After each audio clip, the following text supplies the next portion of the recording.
Welcome to the Eversio Experience, the podcast where functional mushrooms meet real life, real science, and real people who are ready to feel better than they ever thought possible. I'm Brandi Garden. I'm the co-founder here at Eversio Wellness, and I'm here with my fabulous co-host, Dr. Desiree Caruso, naturopathic physician. Hi, everyone. Mushrooms are symbols of interconnectedness.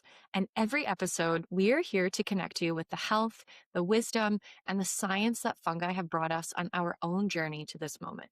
We believe functional mushrooms are critical to the maintenance of our physical well-being, our mental clarity, and our collective vitality. These organisms have sustained life on this planet for hundreds of millions of years.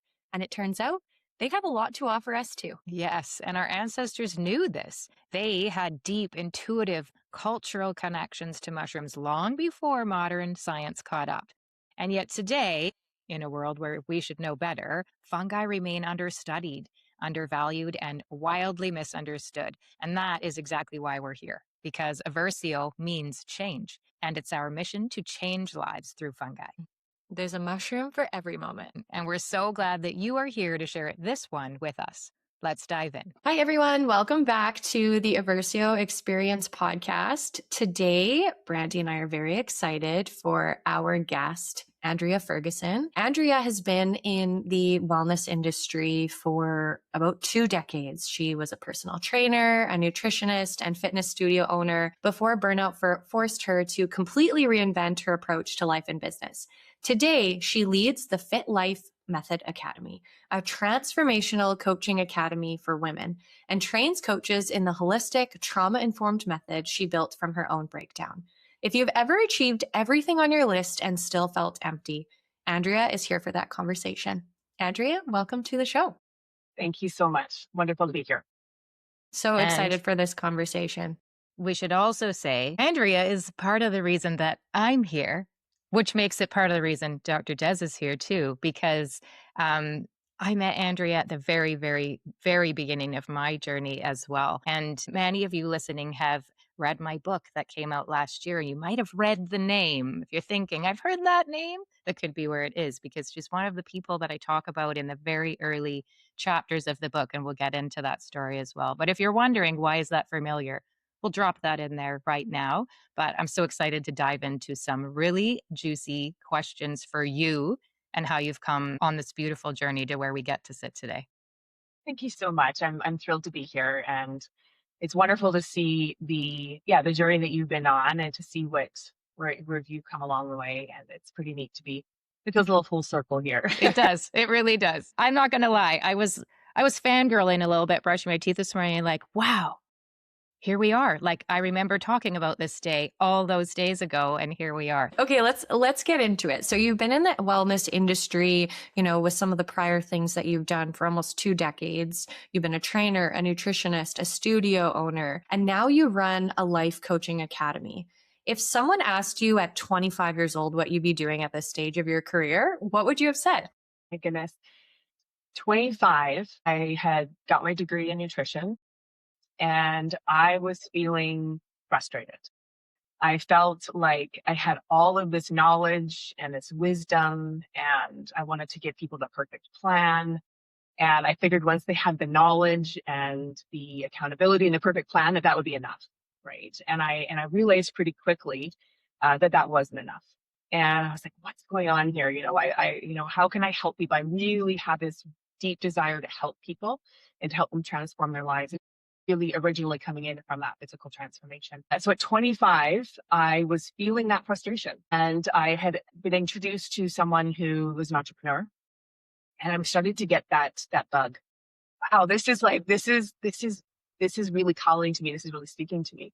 So I thought that I wanted to move more in the direction of something more interdisciplinary. I kind of have this vision. I remember my vision was a wellness space that was a physical location, and it was more like fitness, nutrition, and spa. Yes. I think we all had that dream, but how many people, see it so clearly? So I'm so excited for you to tell what happened from the vision to this next. Yes. I probably figured I would have been owning like multiple of those wellness spaces. I think in my head that time was probably a physical location. So that's what I would have thought. So you have the dream of it, and you know that you can see it. It's a physical space. I want to go and do this. And then you actually did build something in our neighborhood, because Dr. Desiree and I found out that we lived 5 minutes away from each other after not having seen each other for 20 years. You were here too. Yeah, I was. I had no idea. Dr. Des would have had no idea. Yeah. But you actually physically built something. Tell us about what you built. Yeah. Well, it's interesting. It didn't start that way. It actually started out where I had this idea that I wanted to have this space, and I got some really wise advice, and that was go get experience in the spa industry before you decide to build something in that industry. So go get experience first. And so I did. I actually was like, okay, I'm going to go actually leave the career path of that my degree is associated with. I'm actually going to go get a job in a spa. So I did. And in that experience, which I absolutely loved, it was a wonderful experience. However, what I realized quite quickly is, oh, this is not what I want to do. Yeah. I do not want this. However, in that, here's the funny thing in that is for the spa, we'd gone to a wellness fair, and I was working their booth. And in a break around that time, I was wandering the fair, and I discovered this booth for a life coaching college. And I was like, what's this? And I saw the booth, and I took the pamphlets home, and I was like, oh, this is what's missing. This is what I'm missing for my nutrition business, right? Or the nutrition concept that I wanted. So I did. I actually signed up. I think I was probably about 26 when I signed up for my life coaching program. My first one. Wow. I had no idea. By far the youngest. I was with all these old people who were like 40 or 50. And I absolutely loved it. It was like one of the most mind-opening, expansive experiences. Coming off a university degree and then doing this, it was just very different. And then I was going to do a nutrition business. I was in nutrition coaching, and I was just dead set on like building that and figuring that out. And then I got pregnant. Curveball. And then in my pregnancy, I really wanted to, or through the pregnancy and through the recovery after that, to the year of mat leave, I started doing mom and baby fitness, and I absolutely loved it. That was such a key piece for me in my own recovery and my own well-being. So someone had said, you should teach mom and baby fitness, and I went, like I could be a fitness instructor. But one thing led to the next. I saw that there was a company that had just opened up in our area that was doing this, and she was looking for an instructor to help. She was actually going on mat leave, and so I worked for her. And that's where just one thing led to the next. So I did that for about 3 to 4 years. Yeah, built all the experience there. Absolutely loved that. And then I was being asked, what about beyond mom and baby? So I was always being led. There was always these little nuggets or these little nudges. It was a very zigzaggy path. And then, it led to like teaching fitness in the parks, and then renting spaces. And then, we're getting tired of just doing like group fitness classes. And so then I became a personal trainer. And so they added on over time. And then eventually I had this idea of wanting to build this more holistic type program, still fitness, nutrition, mindset. And so I built a program, and that's kind of what launched it all. And then I got really busy and really full. And then I get to the point where I need my own space. And so then that's how I opened my own fitness studio. Wow. So that's your neighborhood and yes, and the people in your circle from that space, which was really, really special. And so proud of that space. Yeah. And it can bring me to tears, because I did heart, soul, absolute love into building that. Yeah. And you felt it. You felt it when you walked. And I didn't experience community. People still talk about it today. They do. And that's what it is. And I feel like we are in this world right now. Before we started recording, we were talking about AI. And we all know that we're heading there. We're heading to a world where there's more interaction with technology likely. Are we all going to have a robot in our house one day? My husband thinks so. And then how do we feel about that? Well, I think it makes people feel disconnected, even if they're not aware of that's what's happening. And it just makes me excited that it's going to allow us or force us to seek real connection more intentionally. And we're going to need spaces to do that. We're going to need, the word retreat keeps coming up. And of course, that's how I finally met you. I didn't know that's where I was going. I literally gave my bestie my credit card and said, wherever you're going, just take me with you. And she was one of the people who did find you in the neighborhood. Actually, two of my close friends were working with you. I didn't know your name. They didn't know. They were both working with you because it wasn't at the same time. But you were creating something I think the community could feel. There was a need being met that hadn't been there before, and you were cracking people open. Like, those people aren't the same people today. And it was the start with what came from what was being born there. So, and I actually didn't know all of that backstory of you, but I love when you say that you were being led, you were listening. And I always say, does everybody know what is their destiny? What does the word destiny even mean? I think it's like your calling, what you're called to do. And not everybody has that. Some people have never thought about that, right? Some people have goals and that's good and that's where you are. But I think what you're describing is this, like, I know I'm here to do something big. I'm starting here, but I'm not limiting myself. And I think so many 20-year-olds today expect to have it figured out. And there's this pressure on them because they see the millionaire 20-year-olds out there that have it figured out. But I love that you're this permission slip to say, do the thing that's exciting today, right? You're an arrow shooting at a target that feels good, but don't feel like that has to be it because you layered on the next thing and layered on the next thing. And I'm so excited for you to get to where it grew to, because that was just the beginning. So Yeah. stay tuned. Stay tuned. Okay. Okay, well, take us to the moment that you decided to sell your fitness studio, the one you had built and you poured everything into it. And I think everyone listening can feel that emotion and love when you were speaking about it. What was actually happening inside of you at that point? And when did you know that it was the right call for you? You could literally feel my heart start. I feel it. Feel it through the screen. Yeah, in that process of building the programs and it was always about transformation. If you say you want this in your life and that's what you're here to do, then I want to get you there, help you get there. So I want to create something that's going to facilitate that.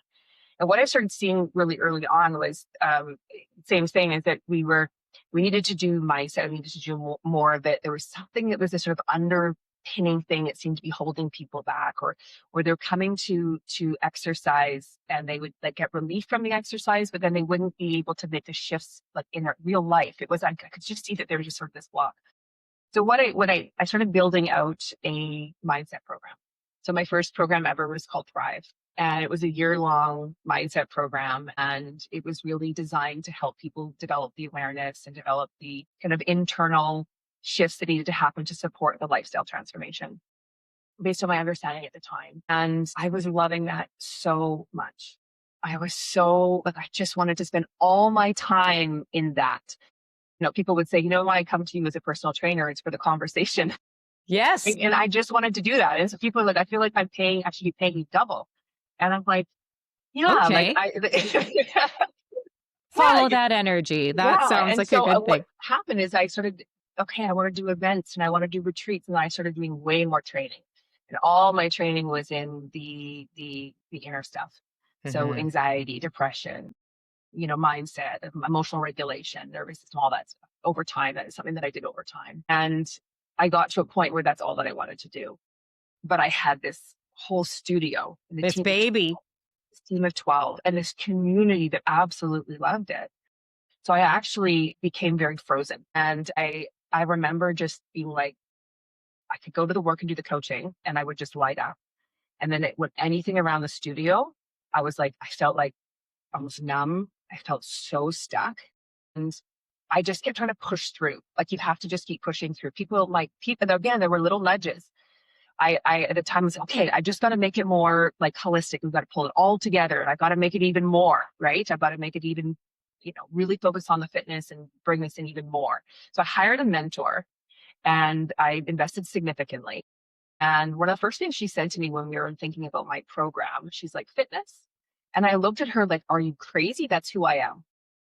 Listen to that. That's who I am. So my identity was like completely wrapped up in my work in the studio. And I should have listened. Our audience right now, like, big pause, ladies out walking, driving your car. So many people are there right now. But I'm a teacher. Yeah. Right. But I'm whatever it is, we get locked in this, like, I trained, I spent money, I went to university, I poured my energy, I poured everything in. So now I'm stuck. And then we'll attach an age to it. because and at that age is gonna like, I have been there with you, but I was around at this kind of time. I laid on that floor and did the most incredible breath work. I mean, it was doors opening and not knowing what was happening for you in your mind because you put on a great face. You knew how to identify as this Andrea. And I think so many women listening right now are right there, right at that moment of it's too hard to move on because time has got me here and that's too late. Well, it's not. And you speak to it too, the investment. Like I invested significantly in this. Yes. Yeah, like just in all ways. And something that I heard at the time, and I remember it landing. So there are all these nudges. So I had that mentor. My husband was kind of nudging me, and I was, "You're crazy. What are you talking about? I love this." Yeah. Who's also entrepreneurial and Yeah, right? He sees it because he's lived it. exactly. And then I heard this because I was in trainings at the time, and I remember hearing this concept of shadow calling. Mm. And I was like, if you're in a shadow calling, you are known to be good at it. You're excellent at what you do. So it's your zone of excellence, but it no longer, like, it doesn't light you up. Mm. And you'd be crazy to leave it because everyone would think you're crazy to leave it because you're so good at it. And it seems to be, but it's not your unique brilliance or your zone of genius. Yeah. It's not going to get you to. So hard. I was Yeah. like, "Ugh." and it scared me. It just scared me so much. So I resisted. I'll just say I resisted for like a solid 18 months. And I didn't know how to market anymore. I was finding it really hard to work in my business, and I would just be frozen. I would come to my computer screen and I would be like, I don't even know what to do anymore. And then I'd lie on my floor and I would just lie there and I would be like, what do I do? Yeah. And then the financial pressures crept in. Yeah. And then just the idea of my team and all the people I was going to be letting down. And that's why I was holding on. I was holding on for everybody else. Yeah. Yeah. And the And identity piece too, but there was this piece that I had to be there for everyone. I had to hold this space for everyone. yeah, Which is the perfect recipe for burnout. exactly. Is what you're describing, I was right? a cycle. Yeah. So I would push, because I had to somehow push through, and then I would crash, and then I would just freeze, and I just felt like I was like numb inside, and I was so stuck, and I was reeling. I was just like searching for answers. I just felt like this energy, like, okay, who's going to give me the answer and who's going to give me, and how can if I can just push a little harder and I can just get to that next level or I can make it all work. And it was just exhausting. Yeah. Because we know now. And I mean, you started me on the path to knowing the more you sit in want, the more you're telling you taught me the phrase. I have it written down in a notebook from how many years ago? The energy you put out is the energy you get back. That hit me like a sledgehammer, like I'm doing this. And yeah, you're describing this massive amount of energy of want and want and want. Well, how are you ever going to get to future you if you're sitting in it's just matching back more want, more want, more want. So I love that you described that because you started at 25 and here you go and you became a mother and you've got a marriage and you're running a home and you're building a business and all you want to do is help these women. I know those women. I'm grateful. And you did. You changed lives. You went and changed lives, but you weren't changing your life. Yeah. So here comes the good. And we do this. And it came to a point where I was like, whoa, I've really got to practice what I'm preaching here. Yeah.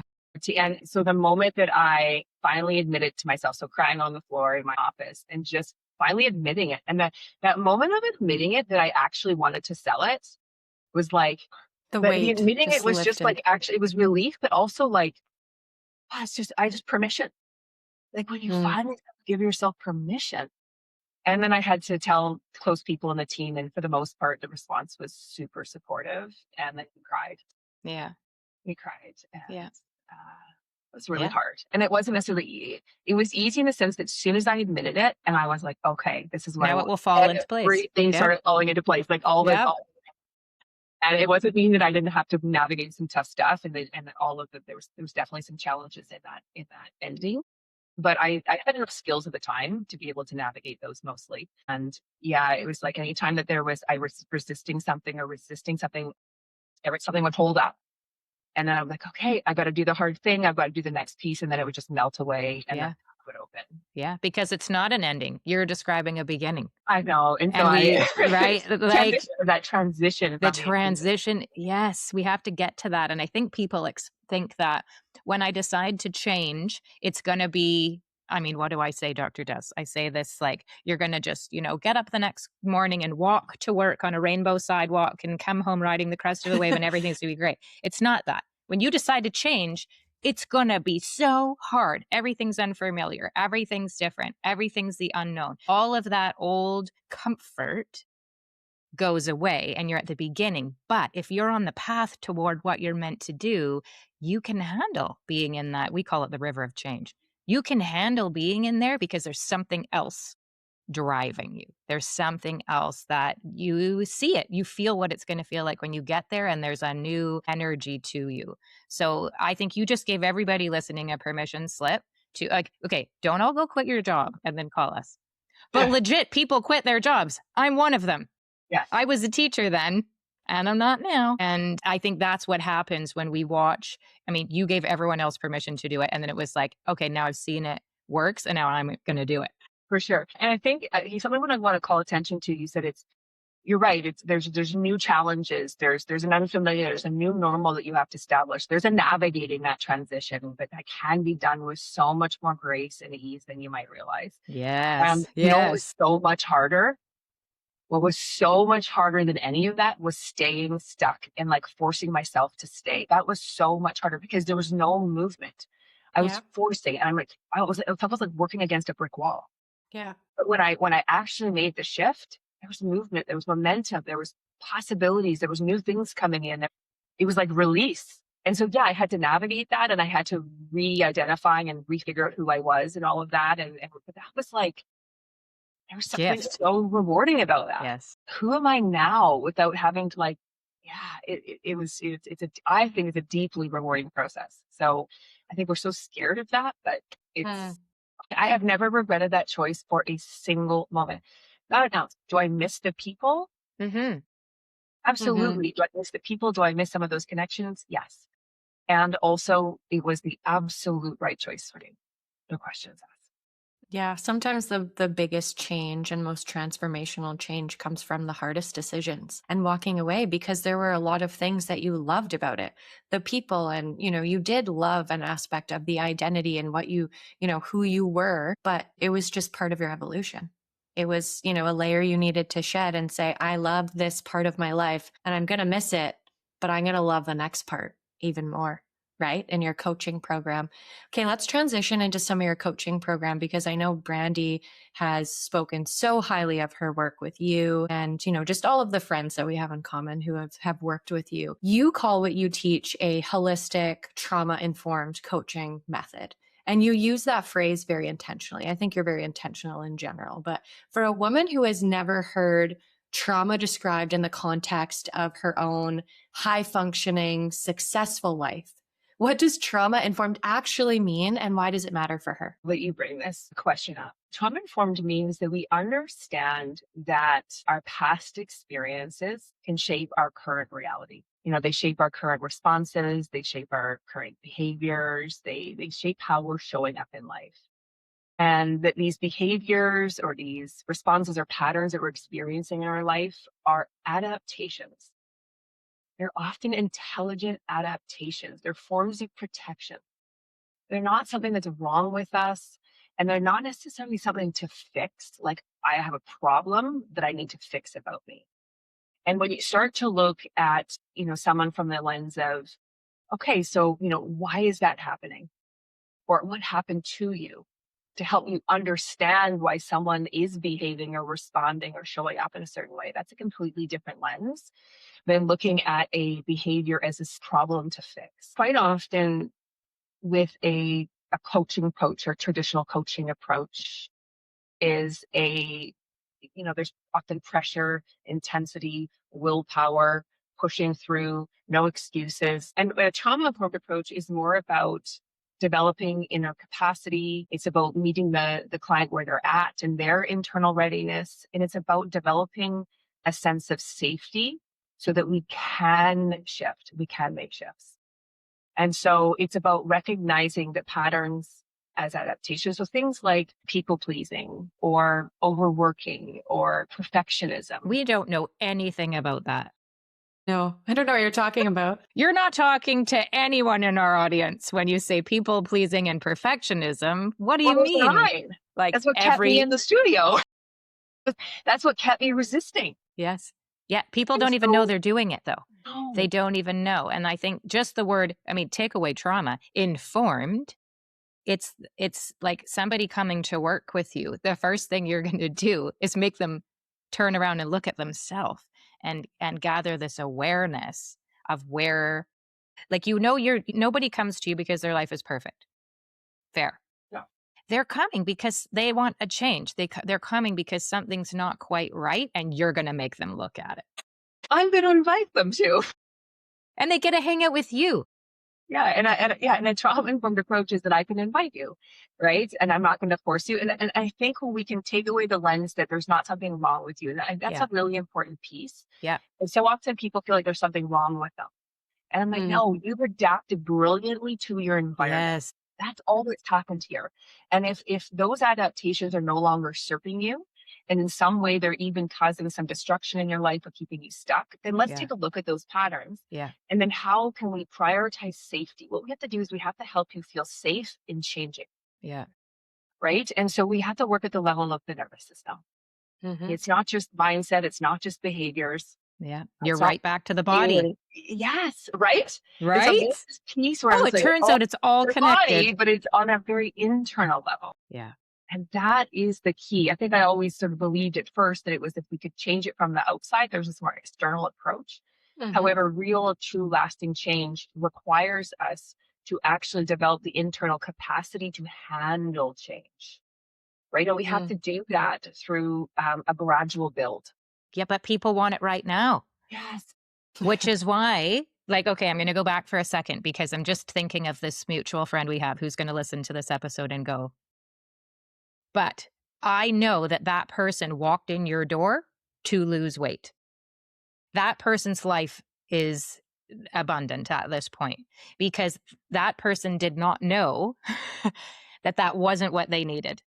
Right? And lucky them that their path put them by the weirdest synchronicities to walk through your door to say, I have figured it out because I just drove around for 2 hours knowing my life is a hot mess. I know it has to change and I have figured it out. I just need to lose weight. And when I lose weight, everything else is going to be perfect. That's what brings them in the door because we are so identified by what we see when we look in the mirror. And I love that it was like, I mean, you got through to that person along this journey. And it was like, I'm just going to work out for a few months and then my life will be great. And so many women think that's going to be the thing.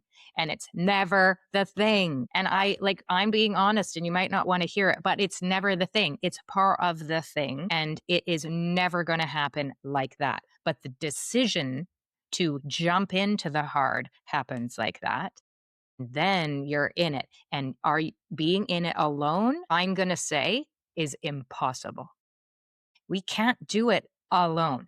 We will always go back. We will always go back. We will always go back. So if you're listening and you're thinking, I've tried everything, I have done it all, I've tried all the things, and it never works, there's a reason. So listen carefully to what Andrea is describing as this, this gradualness that's going to happen once something has been seen. So yeah, I would love for you to keep going from there on that, recognizing that something's going to have to change, and then describe this gradual. How gradual are you talking? Yeah, I think here's the other piece about the trauma-informed approach is that we have to meet the client where they're at. So my job is to work at your pace. And my job is not to say, you should be able to do this in X amount of time. Right. Because I don't know what you're bringing to the table and how the patterns are going to show up. Now, once we see those patterns and once we give you tools and practices to shift those patterns, but those patterns are shifted in real-time moments over time. Yeah, we have to live in this world. Yes, yes. And so when we are able to, awareness is the first piece. but it is not like, lots of people are aware. Lots of people are like, oh, I know my stuff. I'm a people pleaser, and I need to set boundaries, and a lot of people know what they need to do, but again, they're usually approaching it from a behavior change without actually healing or shifting the pattern that's creating it in the first place. Yeah. Yeah. They And know what so to change. They don't know how to how do to it. actually change it. And so we call that the process of integration. And so it starts with awareness. So there's awareness, and then yes, there's new behaviors you're absolutely going to have to do. But the awareness and the behavior without the integration is what you're talking about. You're just going to keep flipping back to Yep. square one. You're going to Yeah. it's just going to be, it's not going to last. It's not going to stick. Yeah. So we have So to have true. those integration practices. Yeah, so true. I'm reminded of that quote, if you don't go within, you go without, because we've been conditioned to think that something outside of us is going to save us. And what you're doing is you're inviting somebody to hold a mirror up in front of them and to go inward so that they don't have to go without, because they are whole and everything they want and need to change, right? And that is the learning. Is so often people think there's something wrong with them, or they're Yeah. not worthy. And that's why the cycles and the patterns are there in the first place.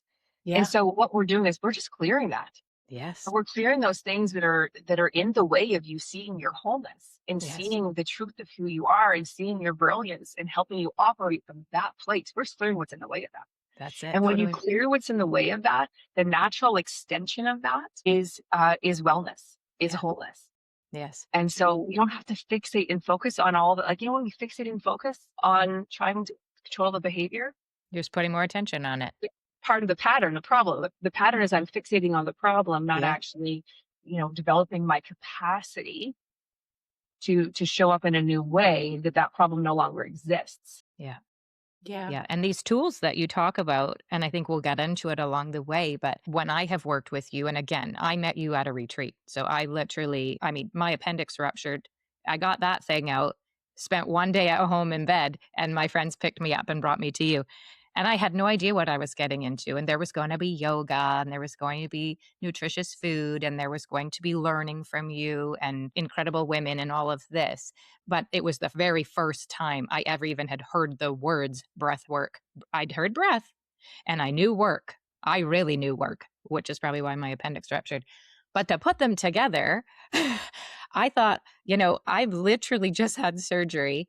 I don't know if I couldn't do the yoga that you were offering, and I was not yet a yogi, so I didn't really miss it, but I would have done it. I'm a doer. And I came with intention at that point, but you led breathwork to a large room of women. And what went down, I write about that in the book. What went down in that room when Andrea says there's tools, like you're making it sound so like, little like people are going to do an exercise sheet, like I'm going to give you a handout. No. This is like, you're going to see it. You're going to see it. You're going to bring it up. You're going to physically and mentally experience something that you haven't before, which is why you're still stuck. And breathwork is one of those tools that I did not have exposure to before, experienced it 2 days in a row, and I could not wait to get back for more of it on day 2. I'm like, tell me we're going to do that again. And they were very different. The way you led them, I mean, you're not someone who brags. So I'll do it for you. We've done, Dr. Des and I both have done tons of breath work. I've loved every single one I've ever done, but no two of them have been alike in any way. So whoever is called to do breath work, you beautiful angels in the world that all do it, you're all doing it based on the way that you are here because someone needs it that way. And that is what I needed in that moment. I was just like, what the heck did I just connect to? Like, did you give me drugs at breakfast? How do I get back there and get more of that? Why am I crying, but it's just falling out of me? How do I feel so connected to everyone else in this space? And can we be best friends? Like that. And then, you go from there. And then again, I would come to the studio at lunchtime once we were back in the neighborhood. I wanted more. I wanted more. I wanted more. And this gradual. For me, I remember sitting at a table with you at that retreat, and you were literally like, future you, what are you going to do? I'm like, I'm a nerdy elementary school teacher. I might write a children's book one day. And you were like,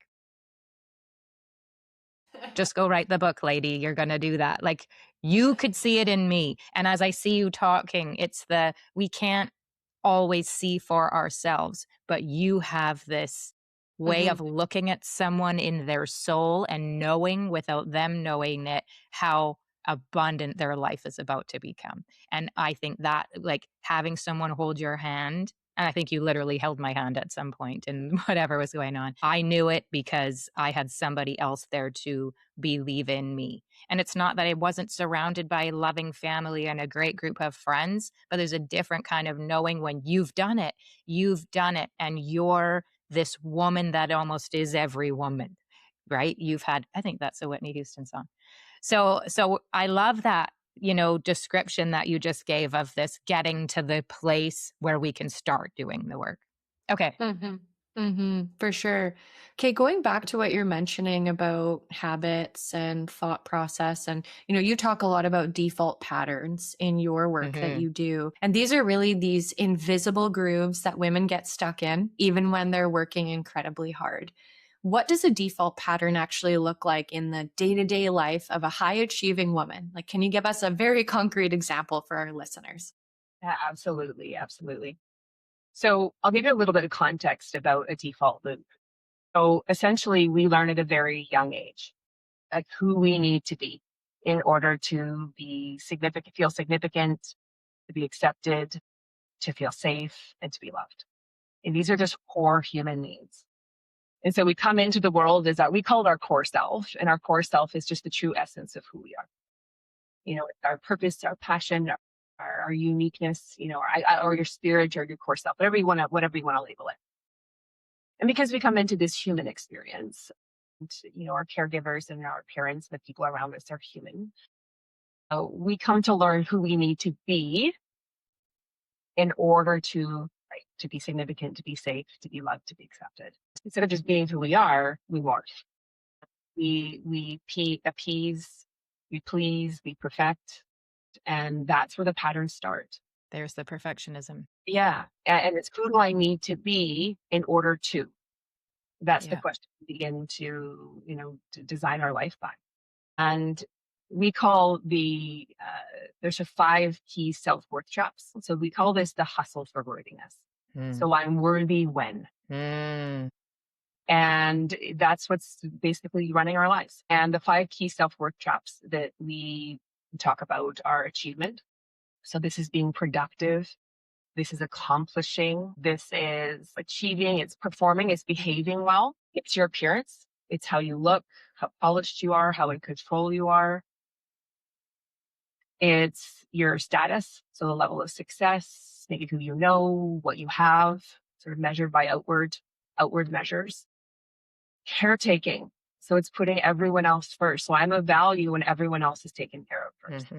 I'm of value when everyone else around me is happy, right? And and then there's giving. These are the big ones for, I'm giving examples that really relate to high functioning living. And then there's giving. And this is that overextending. I'm a value when I'm generous, when I'm giving my time and my energy. And it's the giving one is often I'm highly independent and I don't need, but I'm highly generous in giving to others. Yeah. And also that one, there's this sneaky angle in there is I want to make an impact. So I'm of value when I make an impact. Yeah. And what you're saying is, but not if I'm having a nap. If I'm not meeting these conditions, I'm not of value. And so what's really at risk there is my sense of safety on a nervous system level. We feel very threatened by that. And so it can feel that's anxiety. The part of me when I was contemplating selling the studio, it threatened all of this. It was threatening my worth, my value as a human, my safety, and my sense of connection in my world. It threatened all of that. Yeah. Yeah. And so the default loop is that, you wake up and it becomes your lifestyle. So you're making sure that you have the right image, that you're, the right signals of success, right? That you're demonstrating those. It looks like you're going to work, you're working hard, you're saying yes, you're overcommitting. Maybe you're taking on more of a project. You're wanting to make sure that everyone around you is happy and that you are that go-to person. You're probably highly capable, highly responsible. You identify as being responsible. So letting people down feels like intolerable. Yeah. So you're doing everything to avoid that. And so it just looks like you're carrying more and more, and there's this load you're carrying. And then So you try to get some relief through, maybe you're going to do a workout, or maybe you're going to do a yoga class, or you try and, push through just a little longer. But then what happens is the overload. Yeah. And we're doing this because our worth feels like it's at stake. And then there's the overload. And then there's the crash. Yeah. Right? So then the crash is that I crash out at the end of the day. And then I have a glass of wine or two. Mm-hmm. Or maybe it's the bag of chips, or, whatever. And none of that is a problem. These are all perfect adaptations, and they make sense when you look at the overload you've been running. Yeah. And you'll trade one for another, because you're describing so many, again, people in our community who they come to us because they're right there. And they know, okay, I've given up the bag of chips because I know that's not good. And I've given up the drinking because I heard a podcast that talked about this. But then they will go to something, they'll go to scrolling, Yes. right? Yeah, It's so always, yeah, yeah, pick your. it's, But the irony of it too is that the productive side of things, that part of you that's overworking, that's overcommitting, that's people pleasing, that's the same thing as the part of you that's turning to, go with the glass of wine or the bag of chips or the scrolling, or the substance or whatever it is. And so then there's this self judgment. yeah, Right. And then you snap on your loved one because now you're depleted, and now you're not showing up in your relationships like you want. And now you're not being the parent you want. And now you're not, taking care of your health like you want. It's just this constant demand on yourself. And so then there's I just need to be more disciplined. I just need to be more organized. If I could just get my health in check, if I could just, right. But what is that? It's the constant. If I could just do a little more to be a little better. yeah, And then the cycle continues. yeah. Okay. We just got to gear up. Yeah, it's a I just cleanse. got to do It's better one more. today. It's the add, because it will be the thing. The irony is that woman you're talking about is that same woman that came in the door in your past career, that I know what it is. I need to lose weight. And the irony is, you just described that state that so many are in, and what we know physiologically is you're never going to lose weight No, because you're in a because cycle you're of in fight or survival. flight. You're Yep. just in fight or flight. So that Yeah. the productive performing part of you is in fight or flight. Yeah. And then we crash out into like a freeze mode. We crash out into freeze mode when we're, scrolling or eating or substance. And none of that's wrong. And I No. think it's the self-judgment around that people, Yes. that's the default loop. And then you're stuck. And I think it's where people are coping, as opposed to what you described earlier as internal capacity. So I think it's important for you to make a distinction between coping and true internal capacity, because really that's what shifts the needle for people for change in their lives. Most of the people listening to this podcast are probably excellent copers. Just like Brandi said, they're coming to us. They're like, I'm doing all these things, or I'm stopping this. Hey, fungi friends. Today's episode with Andrea was full of so much wisdom. We actually talked for so long that we decided to split this episode into 2 parts. So this is the end of part 1 with Andrea Ferguson.